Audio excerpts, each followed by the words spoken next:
স্বাধীন বাংলাদেশের প্রথম সংসদ নির্বাচনকে বলা হয় সবচেয়ে বিতর্কিত নির্বাচন। দেশ স্বাধীন হওয়ার মাত্র ১ বছর ৩ মাসের মাথায় ১৯৭৩ সালের ৭ মার্চ এই নির্বাচন অনুষ্ঠিত হয়। ওই নির্বাচনে আওয়ামী লীগ সহ ১৪টি রাজনৈতিক দল এবং হাজারের বেশি স্বতন্ত্র প্রার্থী ভোটে অংশ নেয়।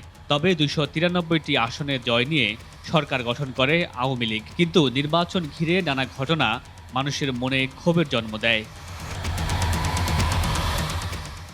বর্তমান ভোলা জেলা তখন ছিল বাকেরগঞ্জের অধীন। সে সময় বাকেরগঞ্জ ৪ আসনের বিপুল জনপ্রিয় নেতা ছিলেন বর্তমান স্পিকার মেজর হাফিজউদ্দিন আহমদের পিতা আজহারউদ্দিন আহমদ। ১৯৭৩ সালের নির্বাচনে আজহারউদ্দিন আহমদ পেয়েছিলেন জাসদের মনোনয়ন। পেশায় চিকিৎসক আজহারউদ্দিন আহমদ বিনা পয়সায় মানুষকে চিকিৎসা সেবা দিতেন। তিনি পাকিস্তান জাতীয় পরিষদেরও সদস্য ছিলেন।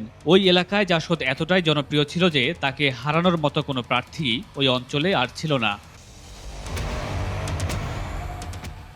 সেবার নির্বাচনে আগে থেকেই ৩টি আসনে প্রার্থী হয়েছিলেন শেখ মুজিবুর রহমান। হঠাৎ আজহারউদ্দিনের জনপ্রিয়তা বুঝতে পেরে তাকে হারাতে বাকেরগঞ্জ ৪ আসনেও প্রার্থী হন শেখ মুজিবুর রহমান। কিন্তু আজহারউদ্দিন যাতে শেখ মুজিবের বিরুদ্ধে প্রতিদ্বন্দ্বিতা করতে না পারেন, সেই কারণে মনোনয়নপত্র জমা দিতে যাওয়ার সময় তাকে ভোলা থেকে অপহরণ করে তুলে নিয়ে যায় আওয়ামী লীগ নেতা তোফায়েল আহমেদের লোকেরা, যার ফলে নির্বাচনে অংশ নিতে পারেননি বর্তমান স্পিকার হাফিজউদ্দিন আহমেদের বাবা আজহারউদ্দিন। নির্বাচন কমিশনের ফলাফল তালিকায়ও দেখা গেছে শেখ মুজিবুর রহমান যে ২টি আসন থেকে বিনা প্রতিদ্বন্দ্বিতায় জয়ী হয়েছিলেন তার একটি বাকেরগঞ্জ ৪ আসন।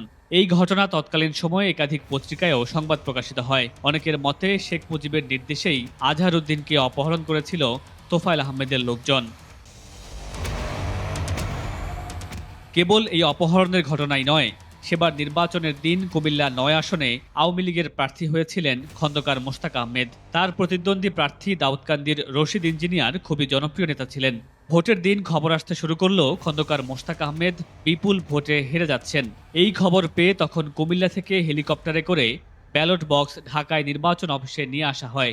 এরকম নানা ঘটনায় প্রশ্নবিদ্ধ হয়ে আছে দেশের ইতিহাসের প্রথম জাতীয় নির্বাচন।